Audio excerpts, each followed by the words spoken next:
book, his baptisms of thousands, of what origin was it? So Jesus is speaking to, looks like some Pharisees right here, and he says something specifically about John the Baptist, and he talks about his baptism specifically. Where is the origin of his baptism? Is it human or is it divine? Human, divine. And so we can actually pull that scripture in just a second here. There's some Dallas as well. Walking up and down some stairs. Very Dallas.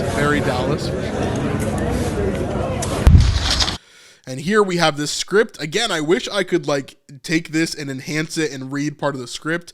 This is part of the long scene that they were doing in this area, basically throughout the rest of the week here. And the long script that he's got there is going through all of those 16 pages. So quite busy for sure. Again, Jonathan is saying around the same things. He's talking about John the Baptist. He's talking about the baptism. Is it human or divine? And this is a very specific verse that we're going to jump into right here. So here we've got the authority challenged by Jesus, and this is in Matthew 21. Matthew 21. So in Matthew 21, we see the authority of Jesus is challenged, and so we see him begin to talk about John the Baptist specifically because he's trying to, the Pharisees and Sadducees are trying to question him and trap him in his own words, but of course Jesus always has the perfect answer to kind of talk about them, to talk to them here. So let's read this, verse 23.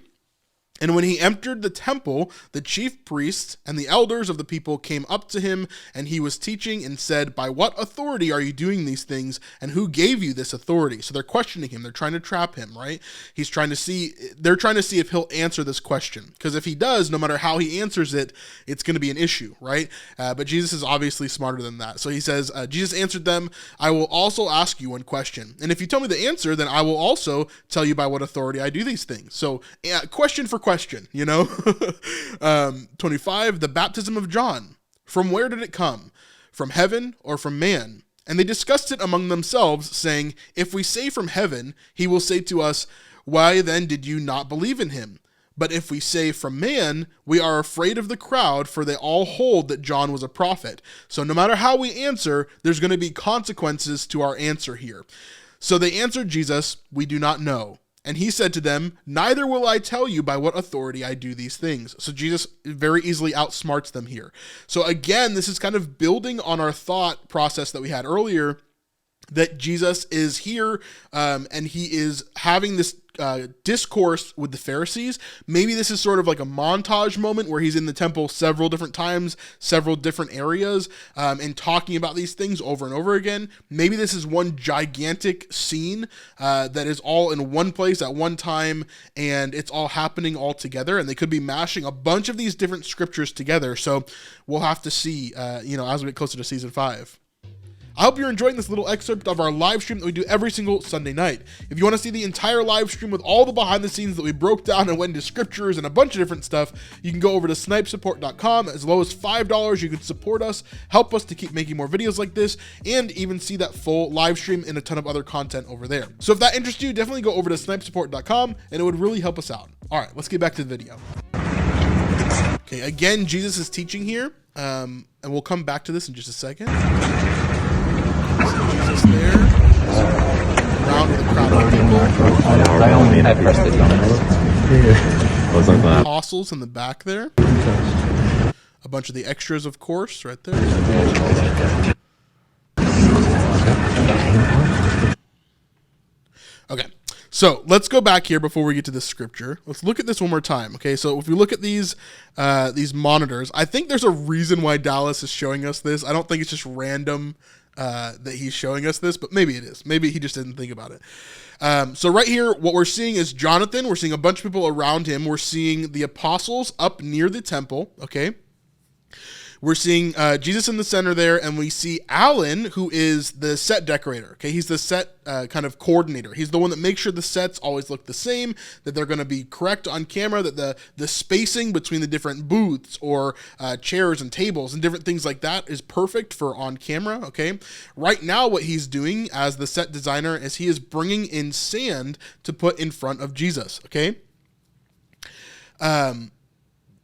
this is random, right? So when I was there on set last year for season 4, and when we've been there in the past, right, there's not sand in this area. There's no sand for people to walk here. Even when they've done scenes here in this area, there's no sand on the ground normally. Okay. However, here there is intentionally sand here. Okay.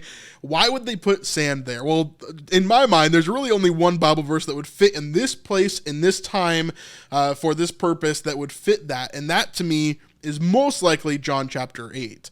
And so Alan's putting down the sand. We can see him dumping it out of the bucket right here. So he's dumping that sand.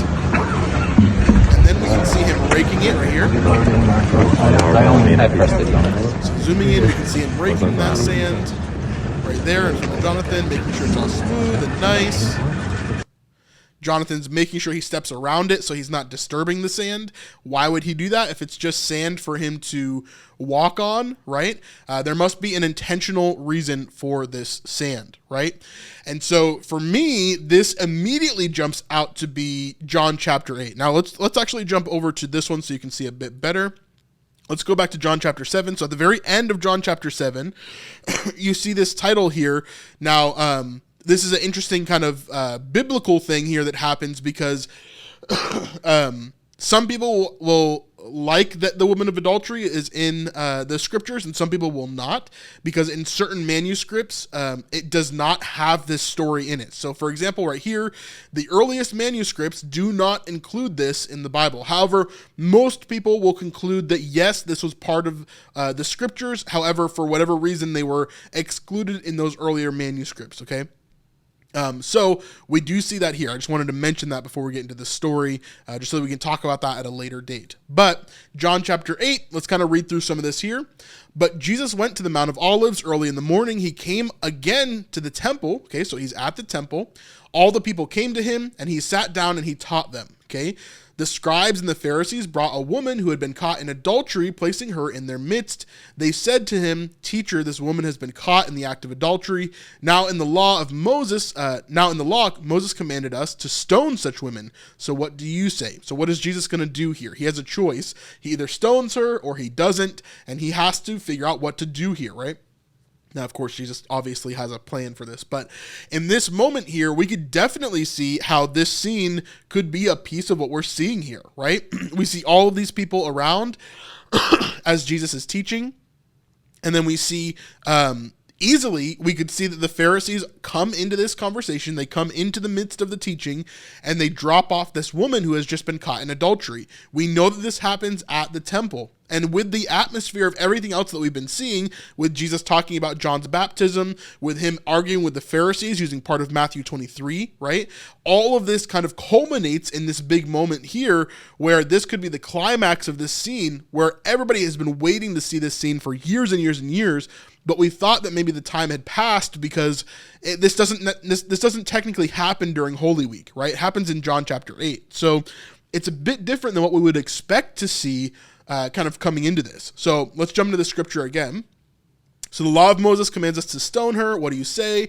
To test him, they said this to him to test him, that they might have some charge to bring against him. Jesus bent down and wrote with his finger on the ground. Now this is a really interesting part. A lot of people get stuck on this. I don't think this is like a massive deal. I don't think Jesus is like writing the secrets to the universe in the sand, okay?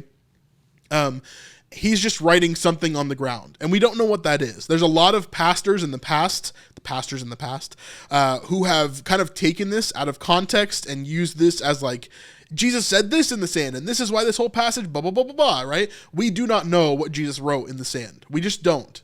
We don't have any passage that tells us what happens here or why he wrote in the sand. We don't know. But it is a big part of the scene of him writing in that sand, and it's a part of what he does here, okay? So as they continued to ask him, he stood up and said to them, "Let him who is without sin among you be the first to throw a stone at her."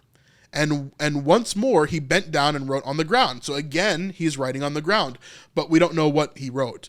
But when they heard it, they went away one by one, beginning with the older ones, and Jesus was left alone with the woman standing before him. Jesus stood up and said to her, "Woman, where are they? Has no one condemned you?" She said, "No one, Lord." And Jesus said, "Neither do I condemn you. Go, and from now on sin no more." Okay? So this is the end of where that debate ends of where this passage would be. So the earlier manuscripts don't include this entire section here, just to put that into perspective there. However, I would say that most people would say that this is a part of the canon and what we read. That's why it's in our Bibles today. If it was overly debated and there was like a lot of evidence for it not being biblical, then obviously we wouldn't add it in. But in this section, we definitely do. So that's that. I really, really think that there's a huge possibility that this scene right here could be leading up to this big, big moment of Jesus with the adulterous woman. Go and sin no more. This big thing could be huge for the chosen here. And imagine the merch possibilities. I hate to say that, but the chosen for sure likes these one-liners, these certain things, come and see, all the different things that they kind of show throughout everything have been obviously these like one-liner kind of catchphrases that they've had for every single season. Not who we were, all these different things.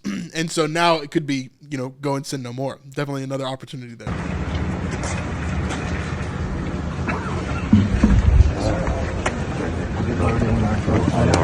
I pressed it on it. Was like